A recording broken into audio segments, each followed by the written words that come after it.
السلام علیکم. محمد اظہر صدیق اپنے پروگرام پولیٹیکل ڈائریز کے ساتھ حاضر خدمت ہیں. خوف ڈر بہت زیادہ ہو گیا, ذہن میں رکھیے گا. ابھی تو صرف عمران خان نکلا نہیں باہر, اور خیبر پختونخوا کے جلسیاں کہوں گا ان کو, جلوس تو ہے ہی نہیں ہے نا. جو جلوس جب ہوں گے پھر آپ دیکھ لیجئے گا. راتوں کی نیندیں حرام کر دی ہیں. نواز شریف کے بارے میں بتا چکا ہوں, وہ کچھ بات کرنی ہے. آج کچھ عدت کے بارے میں تھوڑی سی تحقیق کی قانونی طور پر, وہ میں بتا دوں گا. کوئی کیس نہیں ہے بشرا بی بی کے اگینسٹ. اور تیسرا, منیر فاروق کو پتہ نہیں کیا پرابلم ہے, کوئی ایشو ہے. ان کا کام ہی جھوٹ بولنا ہے, اور بیٹھ کے ابھی وہ کوئی فرح شہزادی کوئی پتہ نہیں ڈیل شیل کر رہی ہے. کوئی ڈیل شیل نہیں کر رہی بھائی, ذہن میں رکھا لو بیٹھ کے. یہ جھوٹ بول کے پریشر ڈال رہا ہے. کیا تم چاہتے کیا ہو یار؟ سچ بولو خدا را. جھوٹ بولنے کے علاوہ کوئی اور کام آپ لوگوں کو آتا ہی نہیں ہے شاید. چلیں, میں دو تین چیزیں بڑی ضروری بات کرنی ہے. سب سے پہلا جو بات ہے وہ خوف اور ڈر کیا ہے, یہ میں نہیں بات کر رہا. مالک نے پروگرام کیا, انہوں نے سب کچھ بتا دیا. 28 تاریخ کو عمران خان کو لانا تھا, اس نے صاف کہہ دیا نہیں لا رہے.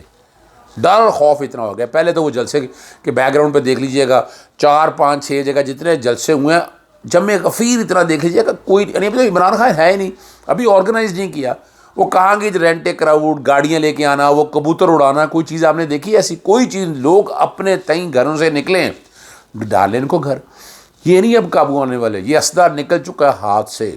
ابھی بھی مناسب یہی ہے, چھوڑیں ان چیزوں کو, صاف شفاف الیکشن کرائیں. جو باقی یاد رکھیے گا, عمران خان آپ کا خیال ہے کہ ملک کے خلاف چاہے گا, سوال ہی پیدا نہیں ہوتا. ٹھیک ہے, ان کا اپنا ایک نقطہ نظر ہے, وہ نقطہ نظر بیٹھ کے بات ہو سکتی ہے.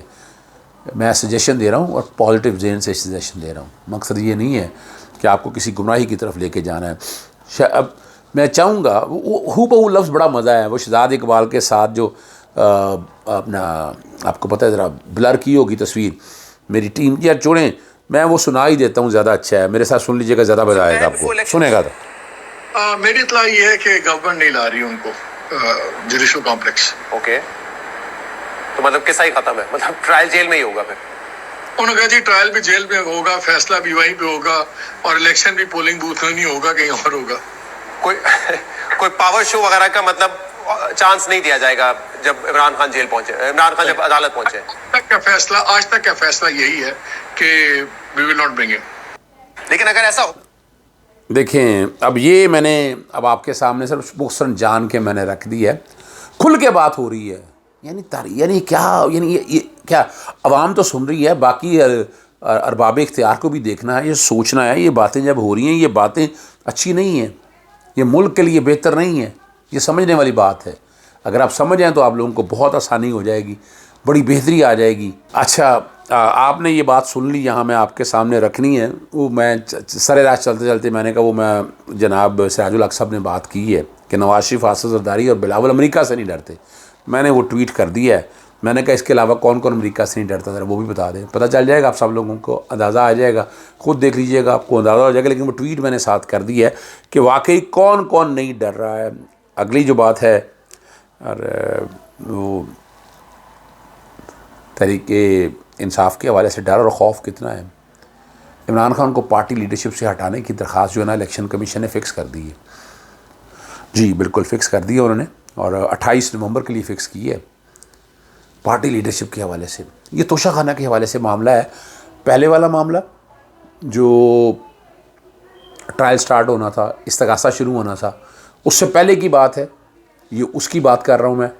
اور ساتھ ساتھ یہ آپ ذہن میں رکھیے گا, جب توشہ خانہ کے جس میں سزا دے دی, وہ غیر قانونی سزا ہے. میں بتا دوں آپ کو, پہلے بھی میں نے آپ کو کہا تھا الیکشن کمیشن اپنے اختیارات سے تجاوز کیا. 137 سیکشن میں تھا, 120 دن کے اندر اگر آپ نے گوشوارے جمع کرا دیے تو کچھ کر سکتے تھے, وہ نہیں کیا انہوں نے. پھر کیا کیا, غیر قانونی طور پر, غیر آئینی طور پر اسپیکر سے ایک ریفرنس دلوایا, اور جن لوگوں نے, جن قوتوں نے دلوایا وہ آپ کے سامنے ہے. اور وہاں پر عمران خان صاحب کی نااہلی, وہ آلریڈی ہم نے چیلنج کیا ہوا. لاہور ہائی کورٹ کا 5 ممبر, ہاں جی 5 ممبر بینچ یہ سن رہا ہے, اور یہاں جسٹس عامر فاروق صاحب اس معاملے کو ایسے ہی لے کر بیٹھے ہوئے ہیں. چلیں, وہ صرف تاریخی طور پر آپ کے سامنے باتیں رکھنی ہیں. وہ کیس کی درخواست رکھی ہوئی ہے, جواب دینا ہے, اور اس میں ہے کچھ نہیں, نتھنگ ان اٹ. الٹیمیٹلی ہم چاہیں گے اسلام آباد ہائی کورٹ آج بھی چیز اس سے عطر ملا صاحب ڈیسائیڈ کر دیں, تاکہ ہم اس سارے معاملے کو لے کر لاہور ہائی کورٹ کے اندر وہ ہم کیس جیتے ہوئے ہیں. جی بالکل, ہم وہ کیس جیتے ہوئے ہیں, تاکہ ہم اپنی جو بات, ہم نے جو مائنڈ پہ کہنی ہے بات, وہ ہم کہہ سکیں. اور ہم آپ تک کوشش کریں گے وہ ساری باتیں، حالات اور واقعات آپ کے سامنے. آگے آپ کے سامنے صرف کچھ چیزیں ہیں. الیکشن کا ماحول آپ نے دیکھ لیا، وہ میں نے کہا ابھی بیک گراؤنڈ پہ چل دی، لیکن ایک بات وہ رہ گئی تھی کہ استحکام پاکستان پارٹی نے کاموں کی میں کیا. رینٹ ایک راؤٹ کتنا ہو سکا مجھے کوئی کہنے کی ضرورت نہیں ہے، فیصلہ آپ خود کر سکتے ہیں. عوام اب کوئی قبول کرنے کے لیے تیار نہیں، نہ استحکام پاکستان پارٹی کو اور نہ ہی پاکستان تحریک انصاف پیٹریاٹ کو کسی طرح سے بھی قبول کرنے کے لیے تیار نہیں ہے. ایک بات کا میں ذکر کرتا ہوں، میں پھر آپ کو عدت کے معاملے کی طرف لے چلتا ہوں. اسد طور نے چیف جسٹس قاضی فائزہ صاحب کو چیتاونی دی ہے، اور جو بھی پچھلے دنوں سے آپ دیکھ رہے ہیں نا جو فیصلے، کچھ لوگوں کا کہنا ہے کہ اسٹیبلشمنٹ کا زور چل رہا ہے، پتہ نہیں چل رہا ہے یا نہیں چل رہا، فیصلہ تو آپ لوگوں نے کرنا ہے 90 دن کے الیکشن کے حوالے سے. لیکن انہوں نے واضح طور پر کہہ دیا، اسد طور نے واضح طور پر کہہ دیا کہ جن لوگوں کا ملنا جلنا ہے، جو آپ تک پیغام دے رہے ہیں، مسئلہ مسائل کوئی نہیں ہے، یہ سوچنے کی بات ہے. یہ سپریم کورٹ کے سامنے اتنی بڑی بات آ گئی ہے کہ انہوں نے فیصلہ کرنا ہے کہ واقعی ایسا ہو رہا ہے. بہرحال سوال چھوڑ دیا ہے، اور سوال دیکھیں اظہر صدیق پہ برا لگتا ہے کہ اظہر صدیق سچ بتا رہا ہوتا ہے. بھئی میں تو قانونی اور آئینی بات بتا رہا ہوتا ہوں. 90 دن کے الیکشن کے حوالے سے جو میں نے باتیں آج تک کہی ہیں، اب لوگ کھل کے باتیں کر رہے ہیں. 90 دن کے حوالے سے اب کیا رہ گیا بات؟ الیکشن آگے التوا کی باتیں ہو رہی ہیں، سیکورٹی خدشات کے حوالے سے عام باتیں ہو رہی ہیں، اخباروں میں آرٹیکل چھپنا شروع ہو گئے ہیں. اس کا مطلب ہے 8 فروری کو الیکشن نہیں کرانا، اور یہ میں تو بڑے عرصے سے آپ کو بات کر رہا ہوں. لیکن یہ اب یہ جاری اور ساری ہو رہا ہے. یہ اس کا نقصان اور فائدہ قوم کو ہونا ہے.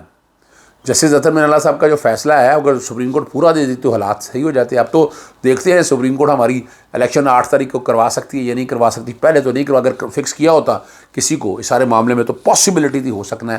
اس کا جواب یا آنے والے دنوں میں پتہ چل جائے گا آپ کو کہ جو اسد طور نے جو الزامات لگائے ہیں اور اس کا رزلٹ کیا ملتا ہے. لیکن وہ بات بڑی تحقیق کے ساتھ، میرے بہت اعتراضات مجھے اس پہ رہے، بڑے میں اس پہ اعتراض اٹھاتا رہا، لیکن وہ جو باتیں کر رہا ہے اب نظر یہی آ رہا ہے کہ وہ کوشش کر رہا ہے ہر چیز سامنے رکھ رہا ہے. تو ہر چیز اب سامنے آ جائے گی.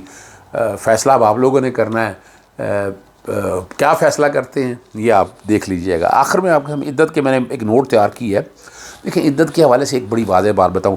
میں حالانکہ غامدی صاحب کا میں کوئی بہت بڑا پیروکار نہیں، نہ میں انہیں سمجھتا ہوں، لیکن چونکہ اس مسئلے کو بڑے آسان طریقے سے انہوں نے سمجھایا ہے. عام آدمی کو سمجھانے کے لیے پروگرام کے آخری حصے میں وہ دیکھ لیجئے گا، آپ کو سمجھ آ جائے گی عدت کا کانسیپٹ کیا ہے. بیسک شارٹ سی بات ہے. عدت کا صرف ایک پرپز ہے، طلاق ہو جائے یا خاوند فوت ہو جائے، کہ اس 3 بیسیکلی مینسز کے حوالے سے بات ہے کہ وہ 3 مہینے کا یا 3.25 مہینے کا یا 4.25 مہینے کا جو بھی اب ٹائم آپ کہیں، میں ایگزیکٹ پہ نہیں آنا چاہتا اس میں، کہ اس میں اس پیریڈ کے دوران دیکھنا ہے کہ اگر کوئی پریگننسی تو نہیں ہے، اگر کوئی حمل تو نہیں ہے، تاکہ بچے کی جو پیرنٹ شپ جو ہے نا وہ ڈٹرمن ہو سکے. دس از دا بیسک کانسیپٹ. اور اس میں لا میں آپ کے سامنے بیک گراؤنڈ پہ چل رہا ہوں، پاکستان لا میں پوری ڈیٹیل میں ایکسپلین کرنے کے بعد میں نے جو ریسنٹ ابھی ایک کیس آیا ہے امیر بخش کا اور ورسز ایڈیشنل جج کا، انہوں نے کہا ہے کہ marriage without observing the period of عدت cannot be treated as a void marriage, therefore it cannot constitute the offense of zina. بات ختم ہوگی. یعنی بیسک کانسیپٹ یہی ہے. اور غامدی صاحب نے بہت سی چیزیں وضاحت کے ساتھ بتائی ہیں. تو یہ والا جو کیس ہے نا یہ بھی تیا پانچا ہو گیا اس کا. ذرا سن لیجئے گا غامدی صاحب کیا کہتے ہیں اس بارے میں. بہت زیادہ زبردست و عام تھا، وہ تھا کہ عدت کی حالت میں دوسرا نکاح کرنا یا نکاح ہونا. تو اس سلسلے میں بہت سے لوگوں نے بہت سے توجیحات پیش کی. تو میں چاہ رہا تھا کہ آپ اگر اپنے علم سے اور قرآن اور سنت کی روشنی میں ذرا اس پہ وضاحت کریں. عدت کو سمجھ لینا چاہیے وہ چیز کیا ہے. یعنی جس وقت کسی خاتون کو طلاق ہوتی ہے یا اس کا شوہر دنیا سے رخصت ہو جاتا ہے تو اس کا اندیشہ ہوتا ہے کہ کسی بچے کا معاملہ نہ ہو. اس کو اصطلاح میں کہتے ہیں استبراء رحم. عدت اس لیے مقرر کی گئی ہے، یعنی اس عورت سے اللہ تعالیٰ نے یہ تقاضا کیا ہے، کیونکہ مرد کے پیٹ میں تو بچہ نہیں ہوتا، عورت سے یہ تقاضا کیا گیا ہے کہ وہ اگر طلاق ہے تو 3 مہینے، اگر شوہر دنیا سے رخصت ہو گیا ہے تو 4 مہینے 10 دن انتظار کرے. کس لیے انتظار کرے؟ اس لیے انتظار کرے کہ اگر بچے کا کوئی اندیشہ ہے تو صورتحال بالکل واضح ہو جائے. یہ جو اب آپ کے پاس جدید ذرائع پیدا ہو گئے ہیں یہ تو اس زمانے میں تھے نہیں، تو اس کے لیے یہ قانون بنایا گیا. پھر اس کے بعد آگے اس کی وضاحت کی گئی. دیکھیے اس کو کس طرح قرآن واضح کرتا ہے. یہ سوال پیدا ہوا کہ ایک عورت کو طلاق ہوئی ہے یا اس کا شوہر دنیا سے رخصت ہو گیا ہے اور 10 دن کے بعد بچہ پیدا ہو گیا، تو اب کیا وہ پھر بھی 4 مہینے 10 دن عدت گزارے گی؟ تو فرمایا نہیں، کوئی ضرورت نہیں، بس ختم ہو گیا معاملہ. جس مقصد کے لیے پابندی لگائی گئی تھی اب اس میں کوئی شبہ کا امکان باقی نہیں رہا. تو اس لیے فرمایا کہ جب وضع حمل ہو گیا تو عدت بھی ختم ہو گئی. پھر یہ سوال پیدا ہوا، اور یہ سب قرآن میں ہے، یہ سوال پیدا ہوا کہ اگر کسی عورت کے ساتھ شوہر کی ملاقات ہی نہیں ہوئی تو اس میں کیا ہوگا؟ چنانچہ یہ سوال اس وقت بہت شدت سے مدینے میں پیدا ہو گیا جب اللہ تعالیٰ نے سیدہ زینب سے رسول اللہ کی شادی یا نکاح کا اعلان کر دیا طلاق کے فوراً بعد. تو یہ سوال پیدا ہوا کہ یہ کیسے ہو گیا؟ عدت تو ابھی گزری نہیں. تو فرمایا کہ کبھی ملاقات ہوئی نہیں تھی، ملاقات اگر ہوئی نہیں ہے تو کوئی عدت نہیں. اسی طرح جن خواتین کے ہاں ایام کا مسئلہ ہو گیا، ان کا مسئلہ پیدا ہوا تو قرآن نے اس کا جواب یہ دیا ان تب اگر کوئی شبہ ہے تو پھر اس 3 مہینے یا 4 مہینے 10 دن گزارنے چاہیے. اگر عمر کے لحاظ سے، ایام کے لحاظ سے کوئی شبہ ہی باقی نہیں ہے تو آپس میں مل کے طے کر لیں، پھر کوئی عدت نہیں. تو عدت کو پہلے سمجھنا چاہیے کہ وہ کیا چیز ہے. اس لیے اس کو اتنا فتنہ نہیں بنانا چاہیے جس طرح ہمارے ہاں لوگ بناتے ہیں.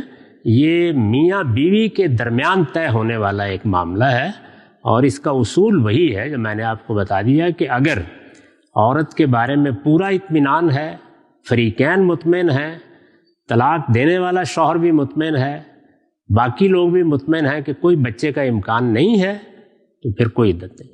واضح ہوئی بات جی، پوچھیے گا. جی السلام علیکم، آپ کا آنے کا شکریہ. جی میں غامدی کا بہت بڑا پیروکار ہوں، صاف سی بات بتاؤں، لیکن جو بات کہی یہ بتا دی ہے. آخر میں بتا دوں جو منی فاروق کہتا پھر آخر فرح شہزادی نے کوئی ڈیلیں چھلیں کر دی ہیں، کوئی خدا را یار کوئی اور کام بھی ڈھونڈ لیں. کیا ہو گیا آپ کو؟ کس بات کی ڈیل کیوں کرتی میری؟ کوئی کچھ نہیں کر رہی. وہ کیا کیا اس نے ایسا جس میں آپ بیٹھے لگے اب شور ڈالتے پھر رہے ہیں؟ ابھی تک 2.5 مہینوں میں کیا سامنے لا چکے ہیں؟ کوئی نہ نیب، نہ اینٹی کرپشن، نہ پولیس، کوئی FIA، کوئی بھی تو چیز سامنے لا نہیں سکی ہے. صرف یہ باتیں ہوتی رہتی ہیں. انشاءاللہ منی فاروق کو میں اب اگلا جو چیز سامنے آتی ہے، اگلا ڈیفامیشن نوٹس اس کو جا رہا ہے. اجازت چاہتا ہوں. السلام علیکم، اللہ حافظ. پاکستان زندہ باد.